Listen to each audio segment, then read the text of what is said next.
The Wild West was a time of lawless, where men were judged not by their morality but by their ability to wield a gun.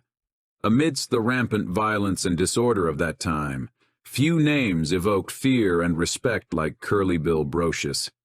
An outlaw notorious for brutality, Brocius was a force to be reckoned with. He was the outlaw leader of the Clanton Gang, who terrorized Arizona in the late 1800s.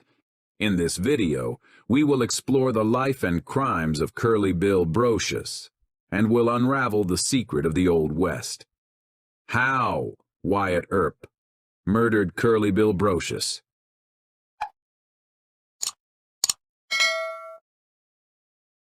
William Brocius, better known as Curly Bill Brocius, was an American gunman, rustler, and an outlaw cowboy in the Cochise County area of the Arizona Territory during the late 1870s and early 1880s.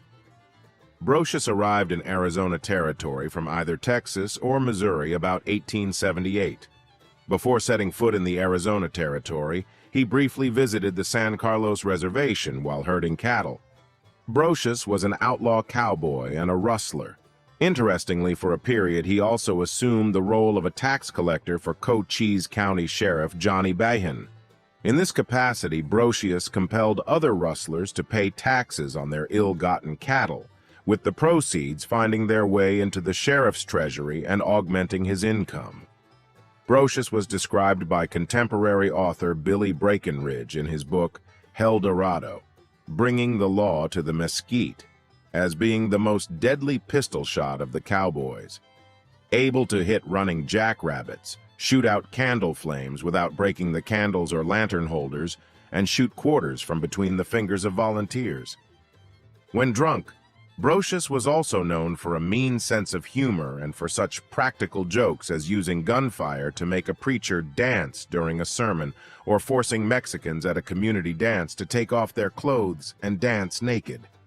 Both incidents were reported by Wells Fargo agent Fred Dodge in his memoirs, and are also referenced in newspapers from the era. In the Birdcage Theater Museum in Tombstone, there is a photograph of Brocius that lacks authentication. Additionally, 2 other unverified images of Brocius have been provided by his descendants. Several writers who knew Brocius described him as a well-built individual with curly black hair and a freckled complexion. On the evening of October 28, 1880, during a drunken revelry, several of Curly Bill's friends fired their pistols into the air in a dimly lit vacant area situated between Toughnut and Allen Streets, near the present-day location of the Birdcage Theater. Tombstone's town marshal, Fred White, endeavored to disarm Brocius and grabbed his weapon by the barrel. Tragically, the gun discharged, striking White in the groin. Wyatt Earp had borrowed Fred Dodge's pistol, and he pistol-whipped Brocius. During the subsequent preliminary hearing for Brocius, Wyatt testified that he had heard White say, "I am an officer. Give me your pistol." As White approached, he witnessed Brocius drawing his pistol from its holster and White grab it by the barrel. Wyatt said he put his arms around Brocius from behind to see if he had any other weapons, and White gave a quick jerk and the pistol went off. White fell to the ground, wounded. When the pistol discharged, Wyatt buffaloed Brocius and arrested him. Brocius complained, "What have I done? I have not done anything to be arrested for." White was carried to a doctor, and they initially thought he would recover, and the next day, he gave a statement that exonerated Curly Bill of murder. However, that night, White's condition took a turn for the worse. Brocius later claimed that his gun discharged accidentally and reportedly immediately regretted shooting White. During his trial, Brocius testified that he did not view his actions as criminal. Fearing a potential lynching, Brocius voluntarily waived his right to a preliminary hearing. This decision was influenced by White's popularity as the town marshal, and Brocius was keen to leave town. Pima County Deputy Sheriff Earp and George Collins promptly transported Brocius to Tucson for his trial. Unfortunately, White passed away 2 days after being shot. In his final moments, White testified that he thought the pistol had accidentally discharged and that he did not believe that Curly Bill shot him on purpose. Wyatt Earp supported this testimony, as did a demonstration that Brocius's pistol could be fired from half-cock, and the fact that it had been found to contain 6 rounds, with only one of them fired. After spending most of November and December 1880 in jail awaiting trial, Brocius was acquitted with a verdict of accidental death. Wyatt later disclosed to his biographer John H. Flood, Jr., many years later, that he believed Brocius was armed at the time and did not notice that Brocius's pistol lay on the ground in the dark, until Brocius was already down.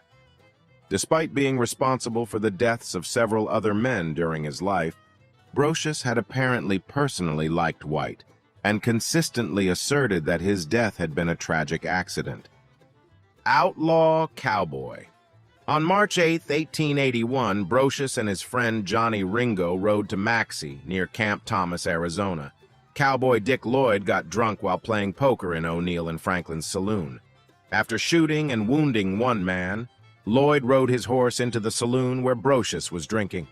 Brocius and several other men resented the interruption, and about a dozen of them, including Brocius, shot Lloyd. Owner O'Neill took the blame and was acquitted. On May 25, 1881, Brocius was drinking heavily in Galeyville, accompanied by his friend Jim Wallace, a seasoned veteran of the Lincoln County War, and several other cowboys. Trouble brewed when Wallace insulted Brocius's comrade, Deputy Marshal Billy Breckinridge of Tombstone. Breckinridge ignored him, but Brocius took offense and insisted that Wallace accompany him and apologize to Breckinridge. Although Wallace complied, Brocius continued to berate him. Subsequently, Wallace left the saloon, and Curly Bill pursued him. Feeling threatened, Wallace fired a shot, striking Curly Bill in the cheek and neck. Deputy Breckinridge intervened and apprehended Wallace, but the court ultimately determined that Wallace had acted in self-defense. In July 1881, an incident unfolded when Bill Leonard and Harry Head attempted to rob the general store of William and Isaac Hazlitt in Hacatah, New Mexico. The Hazlitt brothers shot Leonard and Head during their captivity. Some modern researchers state that Brocius and friend Johnny Ringo rode to New Mexico to avenge their friends' deaths. However, no eyewitnesses could be located to corroborate these events or to establish Curly Bill's direct involvement in the Hazlitt's demise. 4 months after Brocius was shot, on October 6, 1881, George Parsons, as part of an Indian scouting party, rode through the McClory Brothers Ranch in Sulphur Springs Valley. He noted that Brocius had not completely recuperated from his injury but was well enough to ride. For this reason, many historians suspect that Brocius was involved in the Hazlitt's deaths. In July, some reports say that Brocius ambushed a Mexican trail herd in the Skeleton Canyon massacre.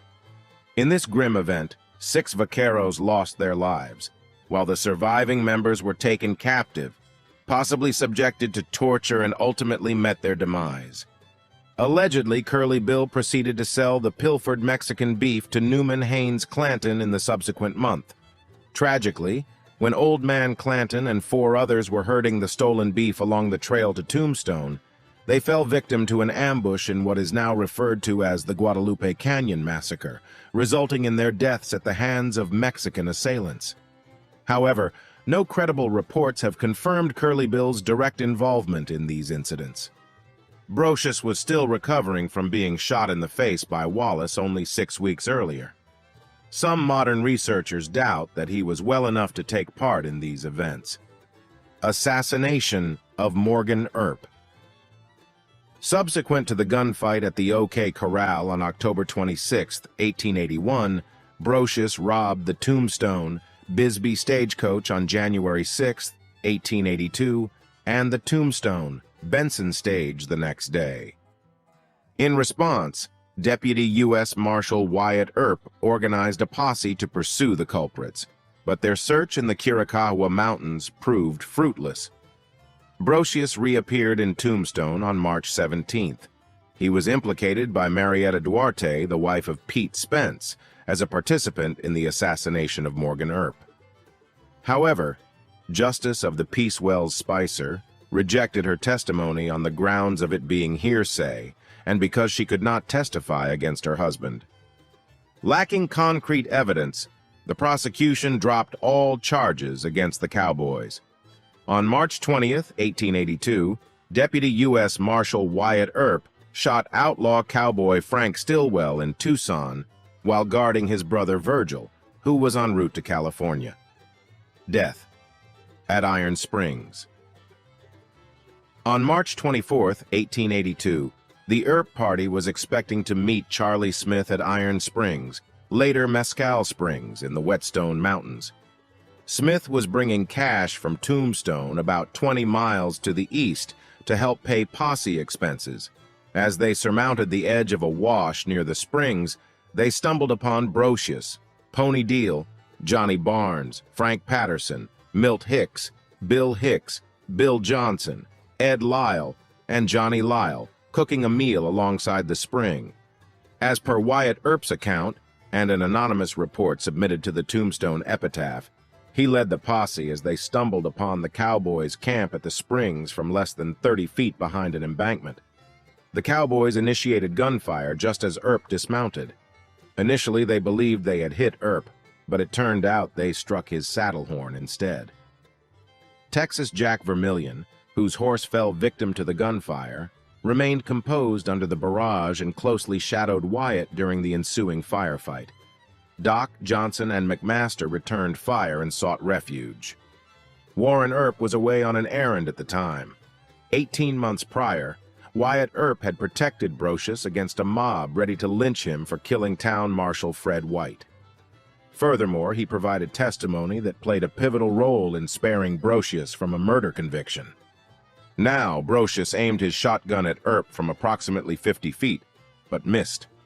In retaliation, Earp returned fire over his horse using a 22-inch 10-gauge shotgun, fatally striking Brocius in the stomach with a blast of buckshot that nearly severed him in two.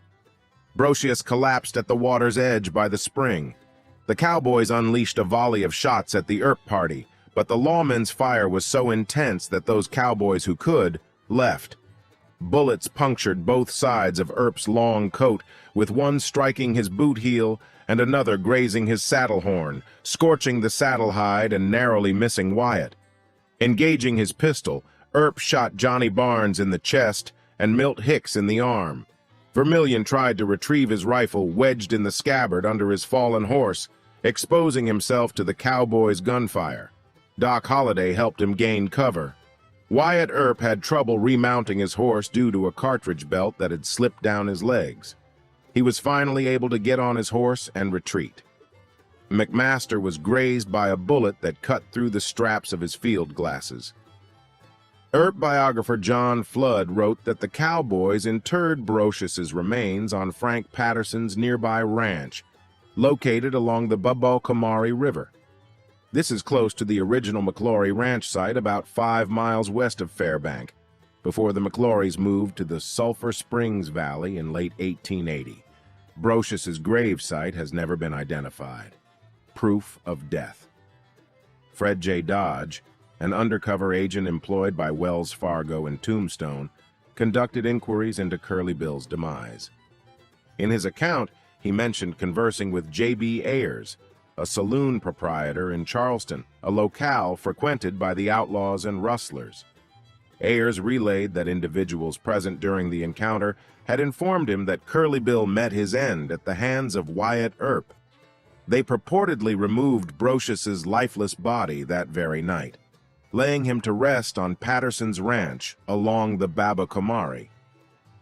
The Tombstone Nugget first put up a $1,000 reward for proof Curly Bill lived, and the Tombstone Epitaph countered with a $2,000 reward. Neither was ever collected. It's worth noting that Brocius was not a wanted man in the eyes of Arizona law enforcement, and if he was not dead, had no reason to disappear. Furthermore, returning to Texas, where, according to Wyatt Earp's recollection, he may still have faced murder charges, seemed highly improbable. Other names. Because of his nickname, Curly Bill Brocius has been confused with Curly Bill Graham, a different outlaw of the same geographical region and time period.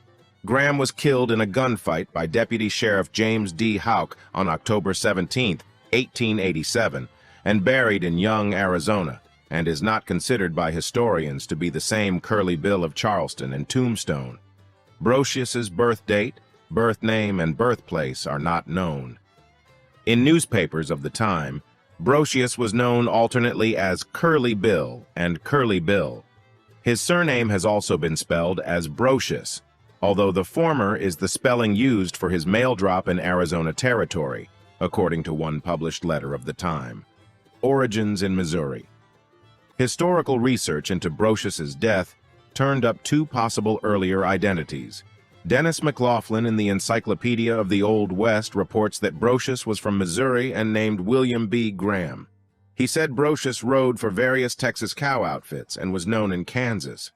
According to historian Robert M. Utley, Robert Martin was a member of the Jesse Evans gang of outlaws in New Mexico during the mid to late 1870s. Billy the Kid briefly joined this group before going to work for John Tunstall. Evans's gang, a loose-knit consortium of desperados known as the Boys, ended up fighting against the Regulators during the Lincoln County War. Because of the time frame, the location, and his friendship with Martin, Curly Bill Brocius may have been a member of the Evans gang as well. As the sun dipped below the rugged horizon of the Wild West, leaving behind a tapestry of untold tales and legends, one name resonates with an eerie, enduring echo: Curly Bill Brocius. His legacy as the most vicious outlaw of the frontier stands tall, a testament to the tumultuous times where justice and lawless danced a deadly waltz. The curtain may have fallen on the era of six-shooters and showdowns, but the ghostly whispers of Brocius's exploits linger in the winds that sweep across the desolate landscapes. As we close the chapter on this chapter of the Wild West, the myth of Curly Bill Brocius remains, a chilling reminder of a time when the line between good and bad was as thin as the barrel of a Colt revolver.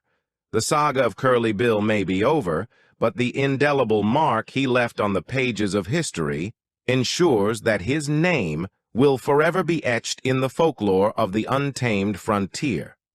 Please like and share if you find the video content interesting and useful. Don't forget to subscribe to the channel and comment below so as not to miss the upcoming interesting videos. Thanks for watching.